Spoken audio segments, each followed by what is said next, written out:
13 years old, found dead, encrusted within the folds of her skin. Sorry. On the living room floor of her California home.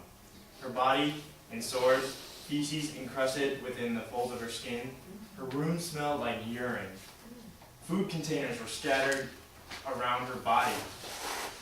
And according to the coroner's report, there were insects eating her flesh. At the time of her death, which is said to be from heart failure, she weighed 680 pounds. According to Webster's Collegiate Dictionary, 11th edition, obesity is a condition characterized by excessive body fat. I believe we need to be aware of the childhood obesity epidemic in America, and we should take action against it. I will first inform you about the rising number of obese and overweight children in America. Next, I will explain the causes for the escalating problem, and finally, we will discuss the solutions and actions we must take to change the childhood obesity epidemic in America. So undoubtedly, there's a problem, but how severe is that problem? The Center for Disease and Control classifies children and teens as obese if they fall in the 95th or greater percentile on their BMI age to growth charts. You can see this on their website and read more about it. Authors of Epidemiology and Obesity in Children and Adolescents, Prevalence and Etiology, 2010, states that overweight adolescents have a 70% chance of becoming overweight or obese adults, as the prevalence of obesity has nearly tripled in the last 2 decades. According to the CDC, obesity can cause difficulty sleeping, sleep apnea, pain in your back and joints, excessive sweating, rashes, fatigue, and depression. Global perspectives on obesity, current status, consequences of prevention from London in 2010 states that obesity can increase the risk of hypertension, type 2 diabetes, coronary heart disease, osteoarthritis, respiratory problems, and some types of cancer. So, by tackling the problem, we need to first look at the causes in order to see how we can fix them. Some obesity is genetic, but this genetic is very present in very few people. However, there are multiple factors that contribute to high caloric intake. First, sugar-sweet drinks, such as soda, juices, and other things like that, are very high in calories and low in nutrition. Children are drinking more of these than ever before. According to the Committee of Prevention of Obesity in Obesity in Childhood Adolescence by Mark Keesis, 2004, by the time children are 14 years of age, 32% of adolescent girls, 52% of boys are consuming 3 or more 8-ounce servings of soft drinks daily. According to the report, another cause is large portion size. We are born into a world that says we must eat everything on our plate. According to that same report I just mentioned previously, there was a study that put certain kinds of food in front of kids, such as macaroni, cheese popcorn, cookies, and the larger the portion size offered, the larger amount was consumed.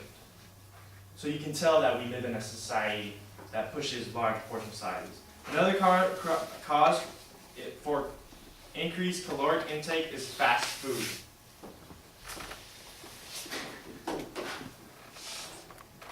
Sign from Del Taco. Yeah, feed the beast. We are the beast right now. And according to Obesity in Youth Causes, Consequences, and Cures, published in Washington, D.C. by the American Psychological Association, 30.3% of adolescents 4 to 19 eat fast food every day. To compound the obesity problem further, children aren't burning the calories that they are consuming. According to the previous mentioned book, published by the American Psychological Association, our society has become very sedentary. Televisions, computers, video games contribute to the children's inactive lifestyle. 43% watch more than 2 hours of television each day. Not only does all this time in the television in front of the TV burn less calories, but it also exposes children to commercials of high-calorie foods, such as fast food, sugar foods, and drinks. In addition to being more sedentary, at-home reports suggest less time is spent doing physical activity at school.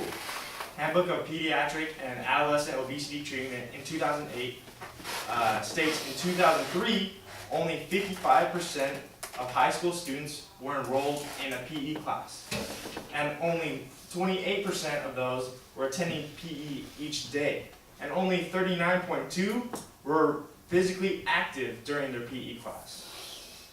So if you want to end the obesity epidemic, we must change the behaviors not only for our children, but ourselves and the environment we live in. So now let's discuss the solutions to this ever-growing problem. As I said, obesity is caused by taking in more calories than are used. So the solution must be to take in less calories. Reducing the caloric intake of children is easier the younger they are.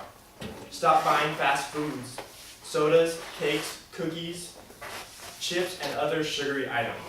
If you don't have them in the house, you won't eat them or drink them. Start young, and not eating those drinks becomes a habit.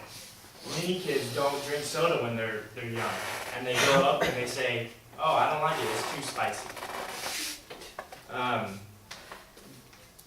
Of course, not having this stuff in your house means that you won't be able to eat it or drink it, but that'll be only a benefit to you and your family. You'll be setting an example for kids to follow and improving your own health at the same time. We must also encourage our kids to eat smaller portions. Give them less, and they always can go back for more. You don't have to eat till you're full. The next thing we have to do is turn off the TV and computer. Save video games for a rainy day. Push your kids to get up and get out and stay active. Last, I want you to talk about the hardest one, which is physical activity in daycare and school. Encourage your kids to participate in sports activities. Choose daycares that provide more physical activity, and talk to principals, school boards, or your congressman, and push for PE in schools and physical activity during that time. For the sake of our children and the future of our great nation, we have to do something about this obesity epidemic. I've told you about the child obesity problem, what's causing it, and the solutions.